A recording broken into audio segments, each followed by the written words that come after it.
Welcome to Panda Tale. I hope you have a great time listening to the story. If you enjoy it, don't forget to give me a like, leave a comment, and subscribe. General Marcus Sterling, the man I loved, stood before everyone and asked to break our engagement with me. I nodded in agreement. The prestigious general's reputation was formidable. Taking in a few more concubines wouldn't matter. My younger sister Sophia couldn't bear the humiliation and threw herself into the lake, wanting to use death to prove her honor. Marcus, to save her, didn't hesitate to give her mouth-to-mouth resuscitation in front of everyone. I sneered. Since the general had such feelings, then let's break the engagement. On the day of my coming-of-age ceremony, he should have brought the jade pendant to the Sterling residence to propose. But he returned the jade pendant to me in front of everyone. That day, besides the respected elders of the Chambers family and my maternal grandfather, Princess Catherine, the most noble person in the capital, personally came to do my hair. Miss Eleanor, the one he loves, is my younger sister Sophia. This jade pendant should be returned to its rightful owner. I hope you will grant us this favor. His voice was neither loud nor soft, but enough for all the guests in the hall to hear. My expression remained calm. He seemed surprised that I would say such a thing, frozen in place for a moment. Sophia bit her lip, standing to the side with reddened eyes. If I cannot be with Marcus for one lifetime, as one couple, what meaning does my life have? After saying this, she threw herself into the lake, wanting to use death to prove her desires. Marcus panicked and jumped in after her, but she had no will to live. In that urgent situation, Marcus pressed his lips to hers, giving her mouth-to-mouth resuscitation. Gasps echoed around us. Everyone couldn't help but gape. Sophia stirred awake, bursting into sobs, calling out, "Marcus!" Princess Catherine ordered her servants to quickly separate the two. How improper. However, Marcus wrapped Sophia in his black cloak to protect her, which displeased the princess. "You truly deserve blame." But his dark eyes looked at me full of reproach. "Miss Eleanor, why must you use your status to humiliate Sophia like this? With her strong personality, how could she possibly agree to be a concubine? Moreover, I have no feelings for you. That engagement was merely a joke between our elders. Today I return this jade pendant to you. From now on, you and I have nothing to do with each other." The corner of my mouth lifted in a sneer. If the general is so determined, then let's break the engagement. The eyes of everyone in the family looked at me, with both pity and schadenfreude. Some even said outright that I had disgraced the Chambers family. Only Princess Catherine gently clapped her hands and said, "Honor, I will definitely demand an explanation from old General Sterling." Father punished both Sophia and me to kneel in the ancestral hall. The ruler continuously struck our palms. I only frowned slightly without saying a word. Sophia beside me cried pitifully, "Father, it's all my fault." Young General Sterling never liked sister, thinking she was always cold and distant. I only had good intentions, wanting to bring them together. But who knew? Who knew Marcus would actually like me? Had I known this, I would have stayed far away from Marcus, not having the heart to steal away sister's fate. "Father, please punish me. Sophia knows she was wrong." Sob, sob, sob. Lady Vivian felt sorry for Sophia and shielded her. "Master, what did Sophia do wrong? It's clearly that Marcus who can't help but want her." Father's beard trembled with anger. "Eleanor, I'm this old and still losing face because of you all." Then he looked at me reproachfully. "Eleanor, you're usually clever and tactful.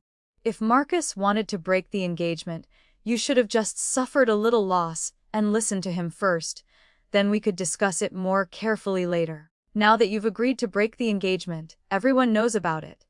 How can we resolve this later?" I slightly raised my eyes, glancing at Sophia without a trace. "Father also knows today is my coming-of-age ceremony. Even if Marcus wanted to break the engagement, why did he have to choose the day? If Sophia was also wronged like this, could father stand up for her and demand clarification?" My nose couldn't help but sting a little. "Father, if mother were still here." He cut me off. "Of course his behavior was wrong, but you should have endured a bit more. And you're still mentioning your mother here. You're just like your deceased mother, always putting on a cold face that makes men lose interest." "Father," I looked at him incredulously. "How does father know I didn't endure him? I even advised him to learn from father and enjoy blessings with sisters. We two sisters could be like mother and Lady Vivian, both marrying into the Sterling residence as wife and concubine." He suddenly raised his hand and slapped my face. My ears rang, and blood slowly trickled from the corner of my mouth. Lady Vivian hurriedly pulled me back. Eleanor, quickly apologize to your father. The corner of my mouth lifted in a smile. What did I say wrong? If that's not acceptable, then kneel here.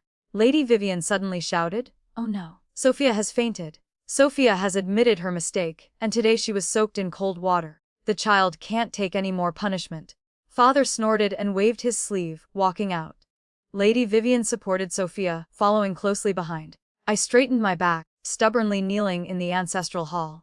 In the ancestral hall, Mother's memorial tablet stood with incense smoke curling up. I whispered softly, Mother, if you were still here, would you blame me for being useless, being rejected? For a whole day and night, Father never sent anyone to check on me. Finally, I couldn't bear it anymore and collapsed unconscious. When I woke up, I saw my aunt by my bedside with swollen red eyes. My maid Spring was also crying beside her. Finally Miss is awake. I opened my dry, cracked lips. Isabella, you're the only one in the Chambers family who came to see me. She wiped her tears with a handkerchief. After Mother passed away, if not for Sister's protection, Mother and I would have been harmed by Lady Vivian long ago. If I didn't come, wouldn't that break Sister's heart? She couldn't help but feel a bit sad. It's just that Sister has suffered so much for nothing. That Sophia just pretended to faint and got away with it. I'm really angry to the point of dizziness. She sighed again. Father always favors those two, mother and daughter. It's clear she deliberately seduced Sister's fiancé. Sister has endured hardship for Marcus, learning horseback riding, archery, and polo, and those knee guards and boots on Marcus's body, all hands sewn by Sister, and those calligraphy and poems too. Why didn't Sister tell Marcus? If Marcus knew, he definitely wouldn't break the engagement with Sister. But even if he knew these things, so what? Would he feel pity and then let both Sophia and me marry into the Sterling residence? But I didn't want that in my heart. My engagement with Marcus was decided when I was still in Mother's womb. Since childhood, Mother told me I would marry into the Sterling residence as the mistress. I must not let outsiders easily judge my every word and action.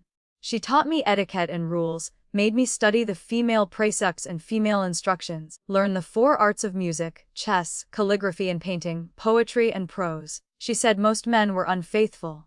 After marrying into the Sterling residence, I just needed to manage the household well. No matter how many concubines there were, they could never surpass me. Princess Catherine, Mother's close friend, sent a palace nanny to teach me how to be a wife, teaching me how to manage household affairs. But as time passed, I still wholeheartedly focused my thoughts on Marcus, a young girl's dreams, especially when that person was a promising young general.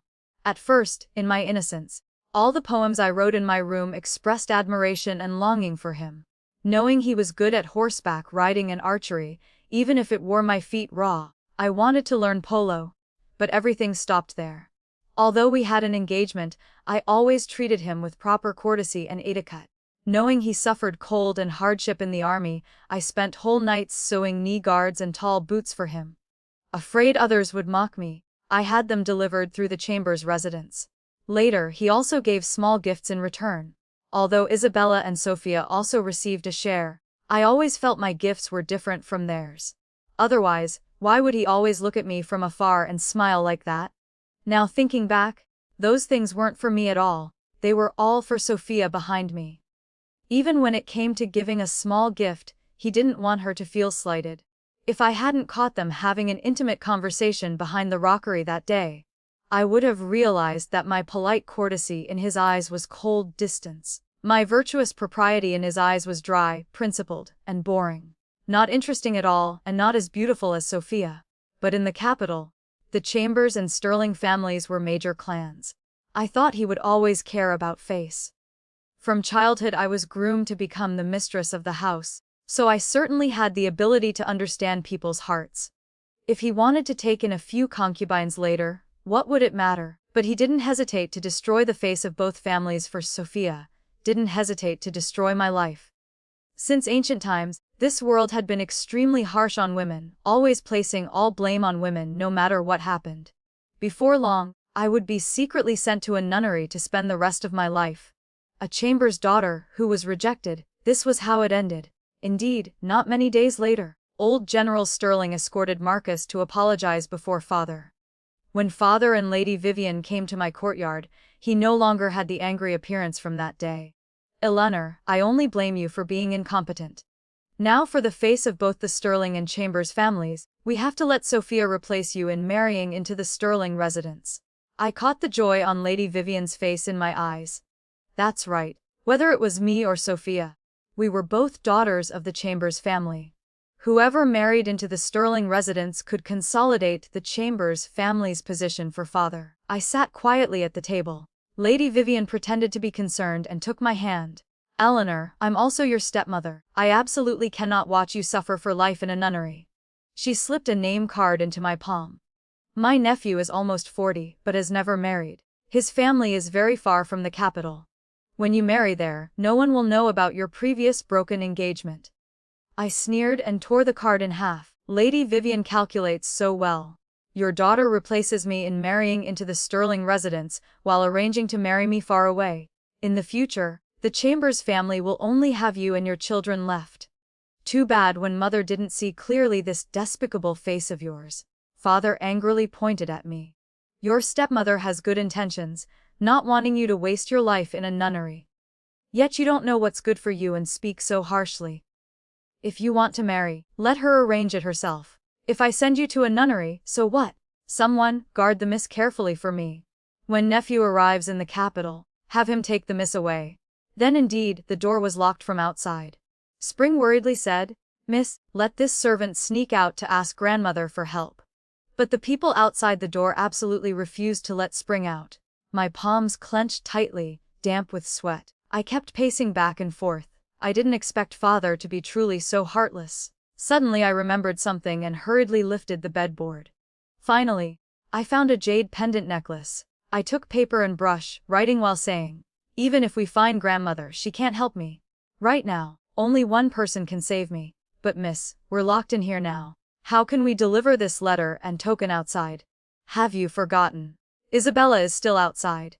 That's right, there's still second miss. Indeed, Isabella came every day, but the people outside had received father's orders and wouldn't allow anyone in. This time father was determined. My heart was also a bit worried. 5 days later, the lock outside finally made a sound. Sister, it's Isabella. Sister, why are you so thin? I took her hand. How did you persuade father to let you in? Isabella calmly looked at me. My stepmother is pregnant. Father is very happy, so I begged him to let me visit sister. I frowned. Pregnant? Sister, don't worry. This pregnancy is already over 5 months. The doctor said it's very stable. It's because of me that stepmother. Isabella held my hand again. Sister, don't worry. I'm no longer the same as before. I will protect stepmother well. Sister, do you have a way?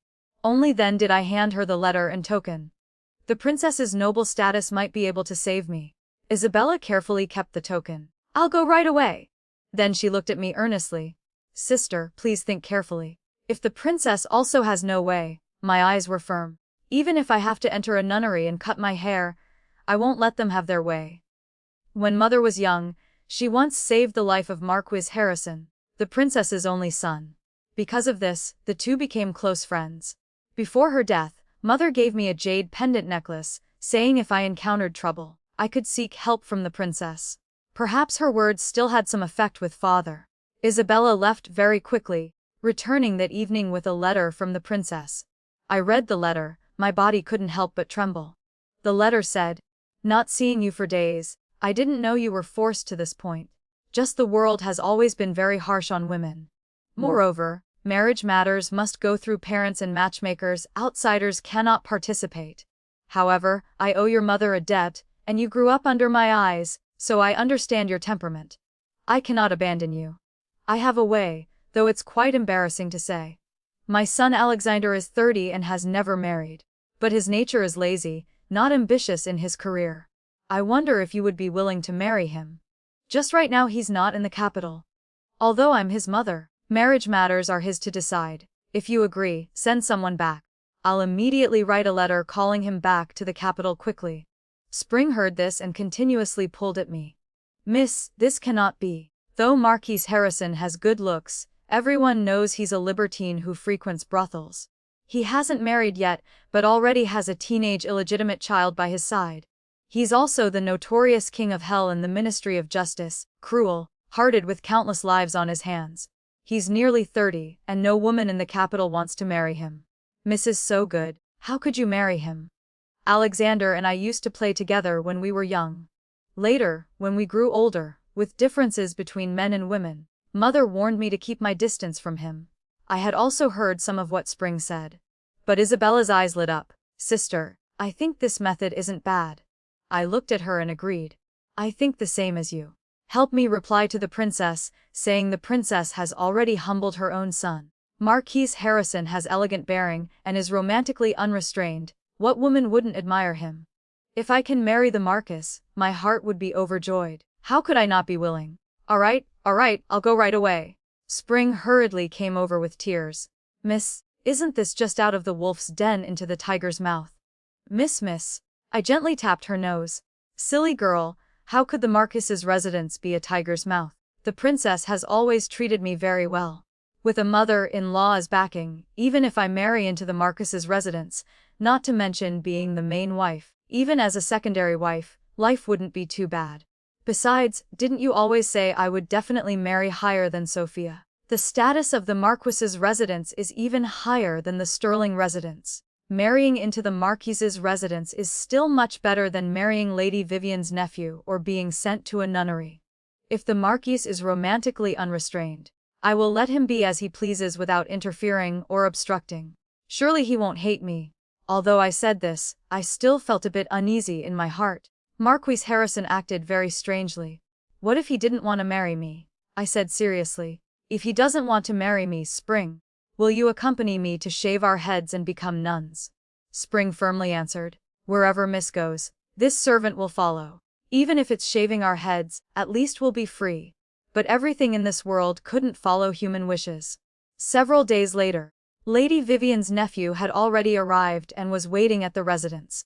But there was still no response from the princess's side. A group of servants outside my door wanted to rush in and drag me away. I let down my hair with a determined look, pulling out a handful of black hair that fell to the ground. They stood at the door, frightened by me, and didn't dare enter. Lady Vivian's face twisted, still standing there stunned. What are you doing? As long as you don't hurt her, let her do what she wants. The group then advanced toward me. Wait a moment. Isabella ran in breathlessly. The Harrison Marquis's residence has sent someone to propose, asking for the eldest daughter of the Chambers family as wife. Lady Vivian staggered. What? Joy filled my eyes as I ran outside with Isabella. The Marquis's servant held a splendid hairpin in his hand. Our Marquis has important matters and will return to the capital a bit late. He asked me to inform Miss Chambers that he found this hairpin for Miss at his old home, bestowed by the late Empress. This gift is the betrothal token that our Marquis gives to Miss. I exchanged glances with Isabella. The Marquis hadn't returned yet. I thought to myself, could the princess have deliberately taken out this jewelry to save me? On the contrary, Father's expression was very pleased. He didn't expect someone rejected like me could still be loved by the Marquis. Thinking about the Sterling residence, though also high-ranking, the Marquis was royal family, so he quickly ordered rewards and released him. Wonderful. Both of you sisters can bring glory to the Chambers family. Sophia gritted her teeth. Unexpectedly, sister is still formidable. Marquis Harrison is romantically unrestrained with an illegitimate child. Sister marrying him already has a heir. How truly fortunate. I calmly sat down to admire that imperial jewelry. No need for sister to worry. Mother also had my fortune told before. I'm blessed with children. Father stroked his beard. All right, look at yourself, disheveled and unkempt. If Marquis Harrison saw you, he would definitely despise you. In the future, both of you sisters will be married daughters of the Chambers family. I will have eternal glory for generations. I held up the teacup and paused. I'm afraid Father is mistaken. Mother only has one daughter, me. The Chambers family only has me as the legitimate daughter. Father coughed lightly, his eyes somewhat evasive. When Sophia marries into the Sterling residence as the main wife, being born of a concubine will inevitably invite scorn from society. I had planned to elevate your Lady Vivian to principal wife status. Then, I angrily threw the teacup in my hand to the floor, shards scattering everywhere. I wondered why you wanted to send me far away, so it was to wait until I left to elevate Lady Vivian to principal wife. Lady Vivian fearfully nestled into father's embrace. Master. Father angrily glared, his whole body trembling. You, what kind of behavior is this? She is after all your mother's younger sister. My mother has no such sister. Father, haven't you forgotten when mother was ill and bedridden? It was this good sister who said she wanted to come serve her. What kind of service turned into serving in his bed? When mother was critically ill, she was pregnant. Mother was killed by this wretched woman's poison. Back then, you promised grandmother you would only take her as a concubine. Today you want to make her the principal wife. Don't even dream of it. Lady Vivian cried pitifully. Such injustice, master. The matter back then has been investigated clearly. Eleanor, how can you falsely accuse me like this? I trembled with anger. Lady Vivian, does heaven have eyes? Do you really think no one knows what you did back then? Father frowned. That matter has passed for so many years. Your mother wasn't poisoned back then. Her health was poor and she was unlucky. Father, you still remember mother was your first wife, your bedside companion. This matter I've already decided long ago. It's clearly a joyous occasion worth celebrating. Must you make the house chaotic with chickens flying and dogs barking? No. I took the golden hairpin from my head and stabbed in my throat, drawing blood. Father, if you want to elevate her to principal wife today, then step over my corpse. You wretched child. Marquis Harrison, he loves me deeply but is extremely cruel. If I die here, not only stepmother and third sister, even father's official position will have to be buried with me. Father, think carefully, are you willing to stake the entire Chambers family's fate on one mere concubine? Father was so angry he almost fainted. You haven't even married into the Marquis's residence yet, and you're already using power to oppress me. Today if you don't die, I'll have you beaten to death. I always thought you were gentle and reasonable, not knowing you would deliberately cause trouble so unreasonably. Having said that, father wanted to use family punishment on me. It was chaotic and noisy around me. I watched everyone, Lady Vivian pretending to wipe tears but with the corner of her mouth curved up in a smile. Sophia's eyes were full of smugness, everything going according to her wishes. She was just waiting for father to drive me out of the Chambers family, and as if waiting for the moment the hairpin would pierce deep into my throat. Only Isabella and Spring worriedly shook their heads trying to stop me. Sister. Miss, don't do this, it's not worth it. My ears rang but my eyes suddenly brightened. How could I die? How could I let them easily achieve their goals? The golden hairpin in my hand fell to the ground with a crisp sound. I knelt before father, tears falling like rain. Father? Eleanor knows she was wrong. Father and stepmother's words make sense. Sophia is a concubine's daughter. Marrying into the Sterling residence will definitely make others look down on her. Lady Vivian's expression was doubtful, but she still couldn't help curving her lips. Eleanor, it's good you can think things through. If your mother were still alive, she would definitely. My clear eyes interrupted her words. We are all children of the Chambers family, we cannot favor one over the other. Sophia is a legitimate daughter. Isabella is also a legitimate daughter. Lady Vivian's expression stiffened. Isabella wasn't born from my belly. Her birth mother is still alive, how can... I smiled. What's so difficult about this? Just register all of them under mother's name. And brother William of stepmother's, and the child in stepmother's belly too. All registered under mother's name. What are you saying? I looked at her teasingly. Stepmother, what's so surprising? Since ancient times, children born to concubines are raised by the principal wife. Even Isabella was raised by mother for many years. It's just that mother passed away early, leaving stepmother to raise Sophia alone. Today doing this, isn't it the best of both worlds? The Chambers family will no longer have daughters and sons of concubines. In the future, when William marries and Isabella establishes her family, they can all marry into noble families. This can also help our Chambers family last forever. As for stepmother, you can absolutely never sit in mother's position. Lady Vivian never expected I would suddenly change like this, momentarily speechless. She's just a dead person.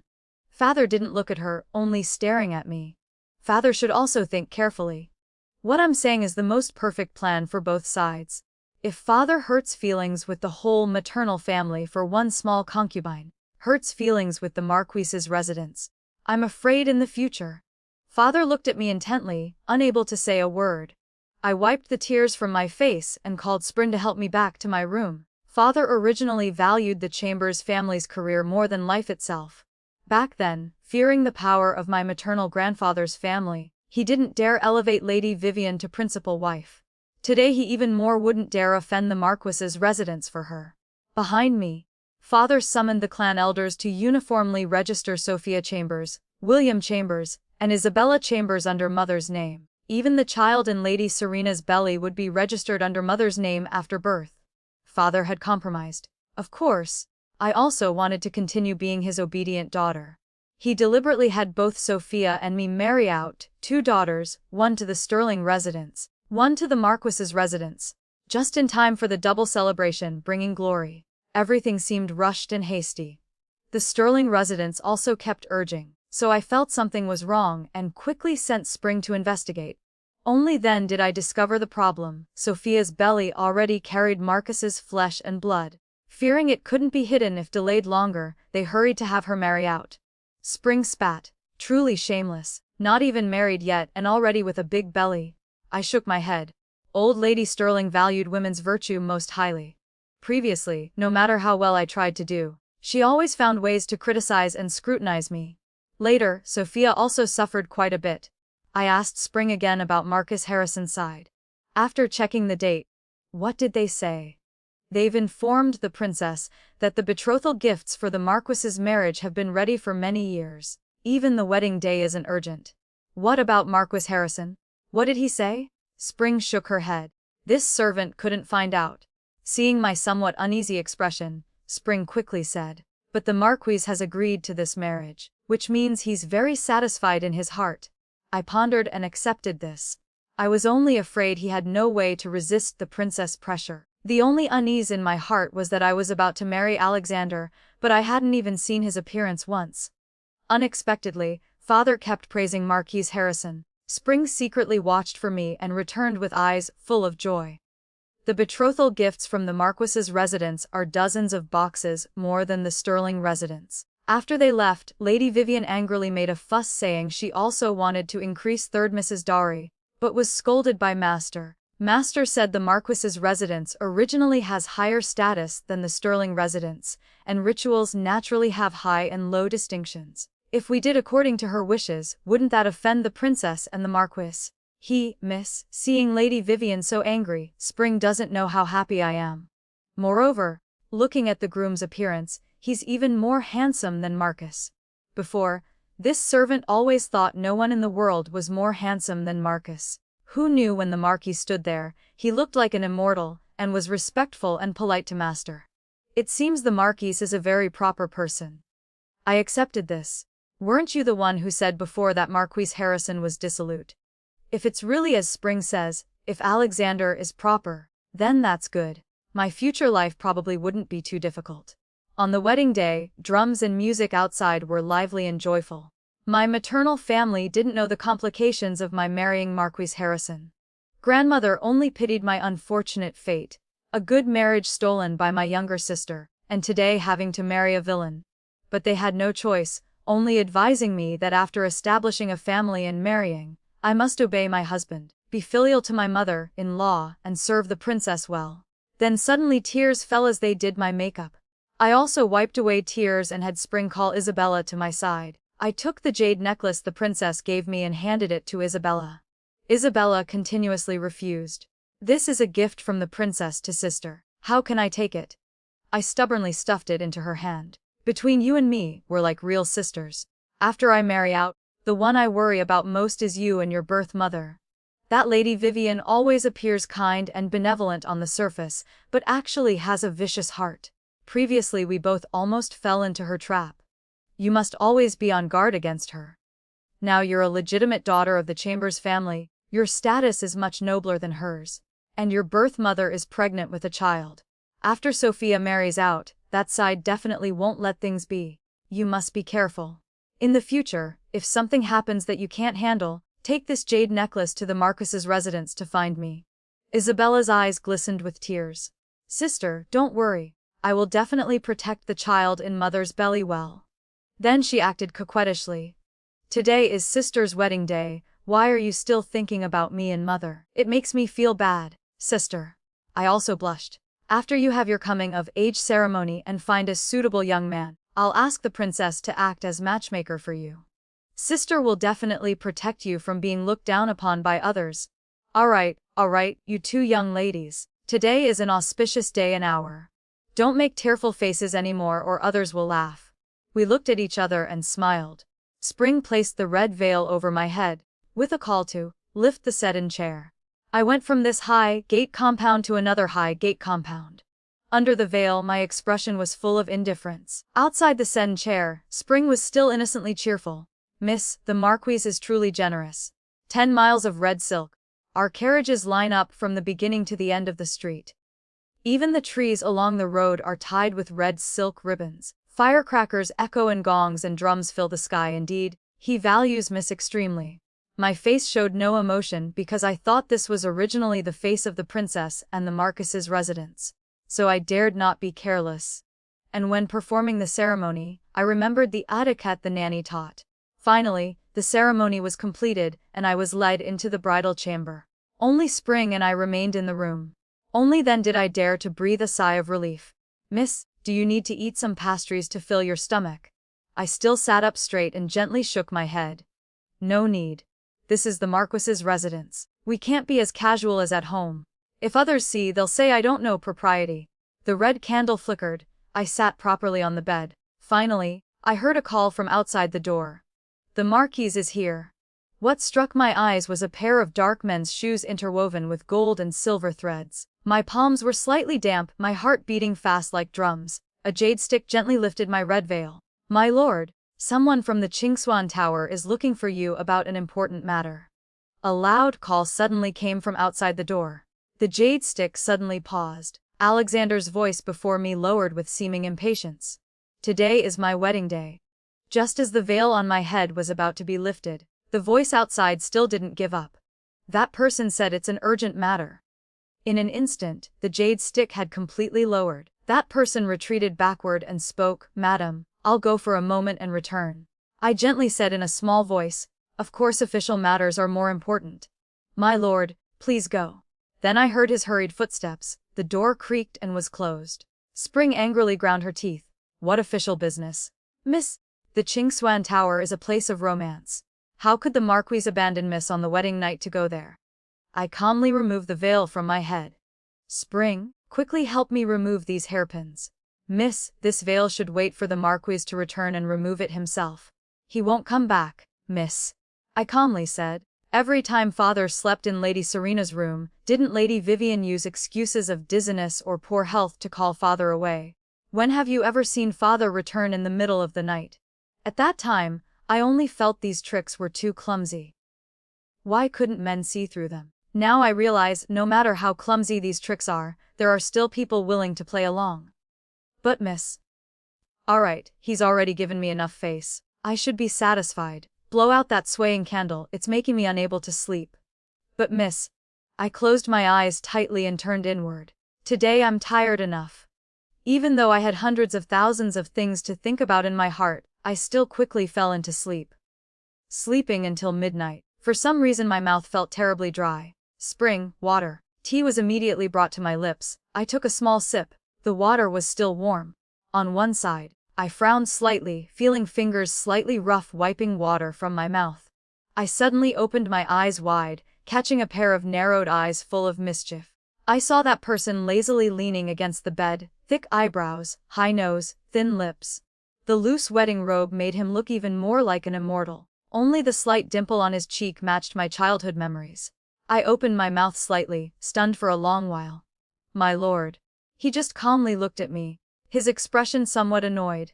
Ran back desperately in the night, yet my wife was sleeping. She even had someone blow out that candle. Only then did I notice that candle had been relit at some point. I also saw some sweat on his forehead. I quickly got up and knelt on the ground. Please calm your anger, my lord. He suddenly pulled me strongly into his embrace. We were so close I could hear his strong breathing, so close I seemed to see the gentle emotion in his eyes. Suddenly he tightened his grip on my waist. My body instantly stiffened. The nanny had already taught me what to do on the wedding night. My face reddened as I reached to hide his clothes, but he coughed lightly. Just continue sleeping. I was a bit uneasy but saw him lying on the bed fully clothed with his eyes tightly closed. Just a moment later, I heard his steady breathing. I carefully lay down beside him, hands gripping the blanket, my whole body tense. But still saw him lying motionless. I couldn't resist drowsiness and hazily fell asleep, so I didn't see the person beside me open his eyes with curved lips. Why has she become so timid? The Marquis's residence and the princess's residence were right next to each other. Early the next morning, I went with him to the princess's residence to pay respects to the princess. Of course, the princess found every way to express her love for me, wanting to give me all the best things. She also said if Alexander bullied me, she would definitely stand up to protect me. I smiled weakly. Mother worries too much. The Marquis treats me very well and respects and loves me. The princess changed the subject with some guilt, speaking to me. You're a good child. It's just that my son is a scoundrel, but fortunately Sebastian is an obedient child. His birth mother has also passed away. You don't need to worry too much. She mentioned Sebastian. That was Alexander's illegitimate son. I knew she wanted me to treat him well, so I obediently agreed. I thought Alexander loved that illegitimate son very much. On the carriage, he took the initiative to hold my hand and told me about that illegitimate son. Sebastian, you don't need to worry too much about him. I calmly withdrew my hand. My lord, since I've married into the Marquis's residence, I naturally know everything. In the future, I will definitely treat him as my own child. He seemed surprised. Know everything. I smiled and confirmed. However, his expression suddenly turned cold, his words somewhat stern. Indeed, she is the legitimate daughter of the chamber's residence, extraordinary bearing. I remained silent, secretly thinking he truly was unpredictable in mood. I didn't know which sentence had angered him. When we returned to the Marquis's residence, Sebastian was already waiting for us outside. Seeing him, Alexander's expression improved a bit. After I drank the tea ritual, I gave him the prepared wedding candy pouch. Sebastian was about my age but always called me mother, while looking timid and careful in front of me. I heard when he was 8, Alexander brought him back to the residence. He must have suffered much hardship living outside with his birth mother before. Naturally, I felt sympathy for him, but who would have thought? When Alexander went to the ministry, Sebastian stopped me with a completely different expression from before. Did I make father angry? His voice lowered a bit, his appearance not bad, but still far inferior to my sister, pure as snow. Father has never been angry at her place. I advise you to know your position clearly. Father married you because you come from a prestigious family and know propriety and ache at best. Later when father brings sister Snow in, you must generously accept her. Last night, father just heard she had trouble at Swan Tower and abandoned you without caring about anything to go see her. You should know her position in father's heart. Although she's at Swan Tower, she hasn't been tainted. If not for fear of the princess, father would have long ago roamed the road with her. Where would there be room for you to squeeze in? My body stiffened. So it was because of her that he didn't want to consummate with me. Not that he treated me politely, but he wanted to keep himself pure for the person in his heart. No wonder that day on the carriage he praised my extraordinary bearing. It turned out he married me because I was someone who knew propriety and wouldn't be jealous, who could generously accept the person he loved. My expression didn't change. If the Marquis likes her, just bring her in. Just know that you, as a child, care about the elders' affairs in the inner chambers. Seems no one has taught you properly. Today, as the mistress of the Marquis's residence, I naturally must teach you on your father's behalf. You only need to care about matters in the front hall. Don't act like a petty woman all day scheming and fighting with women. What kind of behavior is that? Sebastian was left red-faced by my words, standing for a long time unable to speak. I raised my eyebrows and left, but this time I had completely offended him. Every time we met, he appeared respectful on the surface, but secretly made snide remarks. He told me how Alexander and that Miss Snow loved each other, how deep their feelings were. I just smiled it off. If I had deep feelings for Alexander, I would definitely cry bitterly. But my marriage with him was simply based on need. I only had respect for him, absolutely no love. He probably felt the same about me. Although he was unpredictable, he wasn't as dissolute and arrogant as outsiders said. On the contrary, he was extremely respectful to me. In the residence, because they knew I was rejected and married here, the servants treated me with some disdain. Originally I didn't want to care, but he established authority for me in the residence, selling all those who dared show contempt for me. It was true he went to Chingswan Tower every day, but he always returned before dark to have dinner with me. Once I carefully mentioned to him, if he truly liked her, just bring that miss from Chingswan Tower home. He coldly asked me who told me these things. Then he didn't even eat dinner and went straight to the study. He truly was unpredictable. Clearly I was thinking of his good. If he brought that miss in, he wouldn't need to laboriously run back and forth between two places. But remembering his expression that day, I didn't dare mention it again. He also wasn't like the rumors said, cruel-hearted with countless lives on his hands. Rather, he always liked to stay by my side handling official business with a brush. He was a very good husband, and the princess was an extremely good mother-in-law. My life at the Marquise's residence was much more comfortable and carefree than at home. I thought living like this for a lifetime wouldn't be bad. But before I could enjoy that leisurely life, a bucket of cold water woke me up. 3 days later, when returning to my maiden home, Alexander was nowhere to be seen. Spring stood at the door worrying endlessly. Such an important day, why isn't the Marquis here? I stood waiting at the door. Let's wait a bit more. But people from father's side kept urging again and again. It was almost noon and still no sign of Alexander. Let's go. Spring bit her lip as if about to cry. I shook my head at her. Don't cry. When I returned home, Sophia and Marcus had already arrived early. Father saw no one behind me and asked, "Why didn't the Marquis return with you?" "The Marquis has many official matters to handle. Today he probably can't." Before I could finish, Father angrily waved his sleeve and left. "I told you to learn from your sister and be more yielding. Now just married and already unloved." Sophia proudly rubbed her belly. "My stepmother just wanted to discipline her, hit her a few times. Mother and child are safe. This matter should be considered settled." "Why make such a big deal?" Father pondered for a moment. "Bad family matters shouldn't spread outside. Since nothing happened, let's consider it settled. My lord, please release my foolish concubine." I just stood there staring at Father. "Father, Lady Vivian heard Isabella went to the hunting grounds today, so she deliberately separated people. If I hadn't arranged for midwives early, the result for Lady Serena would have been 1 corpse, 2 lives. Isabella didn't just get hit a few times, all that blood on the ground was hers. She almost lost her life. Does Father really want to just let her go like this? Just some small family matter, how can it be made public? Eleanor, why don't you think for me? If this spreads outside, won't people laugh at me?" I pressed my lips tightly together, eyes cold. Before Alexander could speak, I had already knelt on the ground. "I, Eleanor Chambers, plead with Marquis Harrison to seek justice for me. First, I accuse Lady Vivian of plotting to harm the heir, abusing private punishment to beat the legitimate daughter. Second, I accuse Lady Vivian of poisoning to harm the principal wife. Third, I accuse Thomas Chambers of harboring and covering up Lady Vivian's crimes, hoping to smooth over and cover up the matter." Father heard these words and immediately raised his hand to hit me, but was caught by Alexander's wrist. "Lord Chambers, are you trying to hit my wife in front of me?" Alexander helped me up. "Since that's the case, I accept Madam's complaint. Someone, take that crazy woman down. I'll take her back for Lord Chambers to interrogate." With that, he pulled me away without looking back. Returning to the Marquis's residence, Alexander directly brought me and Sebastian to the ancestral hall. He took a long whip and lashed Sebastian 20 times. I sat above, coldly observing. Sebastian cried out saying he wouldn't dare again, then was carried back by others. I bowed.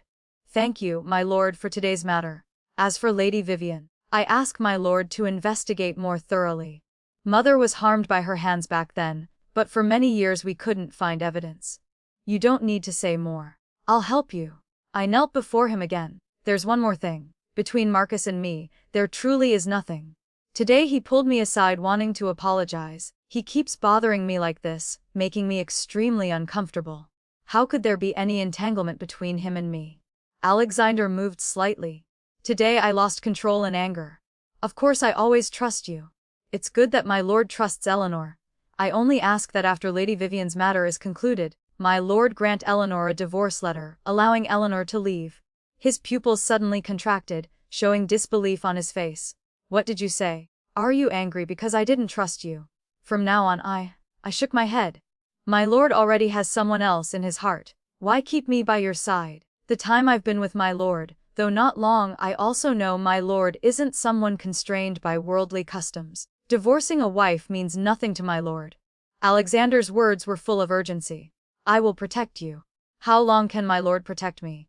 He turned back and said, I won't let you leave. His eyes carried anger. Eleanor Chambers, I won't let you leave. In the past, no matter what I did, you weren't sad or angry. I thought your temperament was naturally indifferent like that. But today I finally know. It's not that you don't get angry, it's that you fundamentally don't care. When meeting someone you care about, you'll be very worried for them. There are some things I can't explain clearly to you now, but now that I understand your temperament, I'll make you trust me. My face was full of surprise, but I wanted to shake my head in refusal. Moreover, how do you know the person I love isn't you? After saying these words, he turned and left, leaving me stunned behind for a long while. From the ministry's side, because of his intervention, they detained Lady Vivian for dozens of days without releasing her. Throughout the capital, everyone said he and I were unfilial, disloyal, and unrighteous, heartlessly locking a stepmother in prison. Some said someone rejected like me and the cruel Hell King like him were truly a perfect match, both inhuman and without feeling. Father angrily sued him in court. When it seemed Lady Vivian would be released, he brought a pile of evidence and witnesses from when Lady Vivian harmed my mother, and presented them to the emperor. It turned out back then my maternal grandfather deliberately married Lady Vivian to a new imperial scholar.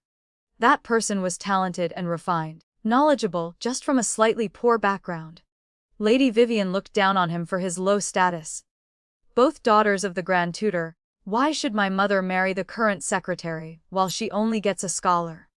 Taking advantage of mother's illness, she found opportunities to enter the residence, frequently coming and going, then climbed into father's bed. Mother was both sick and emotionally hurt, stabbed in the back by her own sister. With her strong temperament, mother declared she would send her to the manor. She then continuously poisoned mother's medicine again and again, then sold all the people caring for mother, destroying all evidence cleanly. I was weak and alone with nowhere to turn. Working tirelessly for years, I couldn't find anything. Thinking the evidence had been completely destroyed. Who knew Alexander could drag it all out with just one hand? But before I could thank him, the Marquis's residence had already changed. Even the princess was placed under house arrest. After father sued him in court, more than 20 people successively sued him. They said he killed innocent people indiscriminately, holding the ministry's power but not distinguishing right from wrong, deciding people's lives carelessly. The emperor issued an edict imprisoning him. I was extremely worried outside, still clearly remembering what he said that night: I will protect you, trust me. But if protecting me cost his life, then I didn't need it. I went everywhere asking for help, spending quite a bit of money. The princess also asked many places, but no one dared agree. Unexpectedly, in the end, it was Marcus who appeared. I owe you. In the dark prison, I recognized Alexander at a glance. He was kneeling on the cold wooden beams, his body covered in whip marks and wounds. When he saw me, his breathing became rapid and uneasy, cold sweat pouring from his forehead. He gritted his teeth and asked, "Why did you come here?" I quickly wiped his face with a handkerchief, my eyes reddening. "I'm so sorry," he groaned. "I'm afraid now there's more bad than good. I already wrote a divorce letter in the right drawer of the study. Take it and leave." Tears gradually filled my eyes.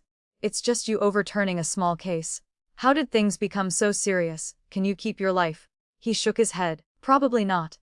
Determination appeared in my eyes. "Then how can I leave? I'll go outside to find help." "Wait a moment. If I die, can you take care of me before I die?"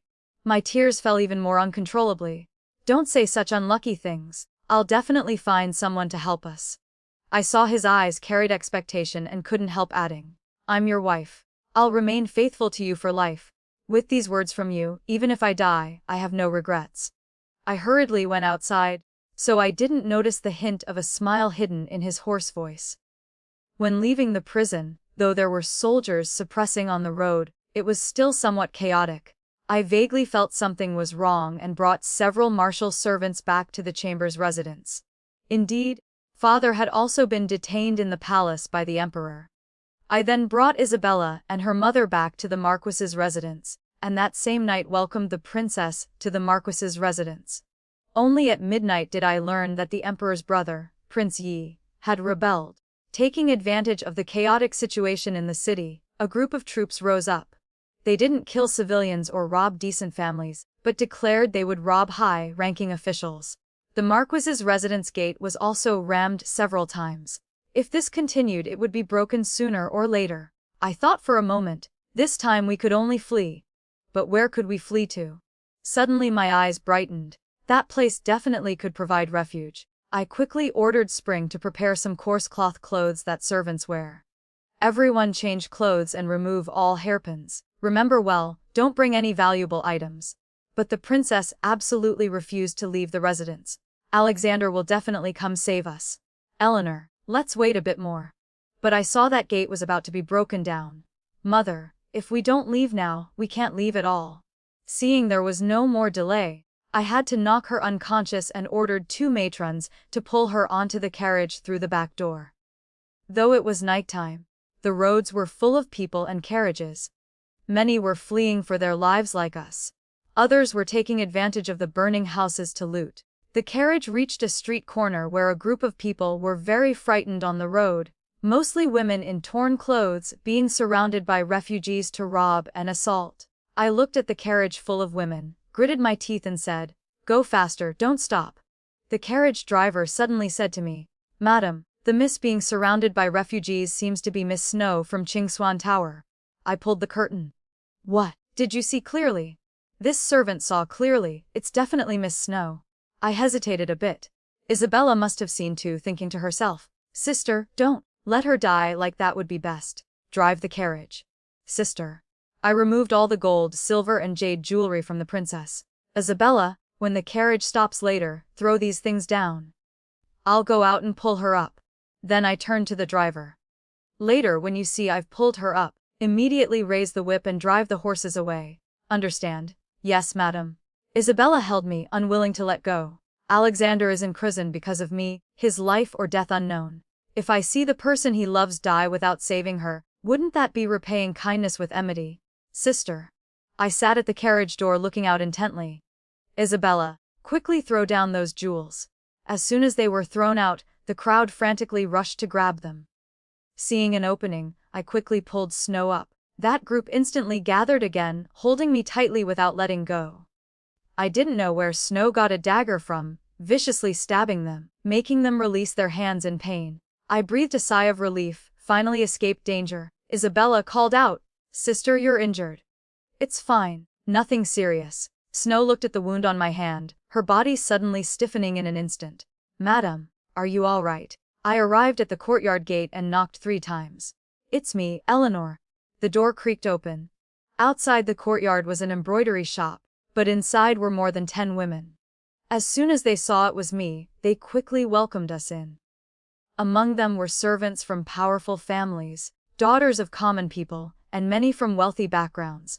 They were here for various reasons, some abandoned, rejected, childless, or despised by their families for their appearance or form. They were all women not accepted by society with nowhere to go, so I used money to arrange for them to stay here. Isabella's eyes couldn't hide her delight. "Sister arranged such a good villa." I smiled and accepted this. Snow looked at me once, then went around the house checking. At this time the princess also slowly woke up. I stepped forward to apologize. "Mother, the situation was urgent then, and I've already offended you. It was my lack of thorough thinking. If not for you, I'm afraid we all would have died there. This place is relatively safe. Let's stay here." Several days passed peacefully. But my heart still felt somewhat worried. So much time had passed. Yet the court still hadn't sent troops to suppress the rebels. And there was still no news of Alexander. The rebel army grew increasingly rampant, brazenly breaking into homes during daylight. After they broke into our courtyard and saw only a dozen beautiful women inside, their eyes gradually showed evil intent. I frowned slightly. "Sirs, we are just unfortunate women. I heard the rebel army is most righteous, always wanting to protect peace for common people like us. The leader grabbed my hand and laughed loudly. Common people, with skin so smooth and delicate, do you really think I don't recognize you? While pulling, he wanted to strip my clothes in front of everyone. But unexpectedly, Snow's knife was faster, forcefully cutting off that man's arm. In a short time, the leader went crazy and drew his sword to slash at me. But unexpectedly, his chest was pierced by a sword. I was splattered with blood on my face, frightened and frozen in place. That person held a long sword in his hand, his face showing bloodthirsty desire. When he saw it was clearly me, laughter emerged in his eyes. He hugged me tightly in his chest. Madam, I came late. Snow suddenly knelt down, her face hitting the ground. Master, this subordinate deserves death for almost failing to protect Madam. Then she bowed to me. Thank you, Madam, for saving me that day.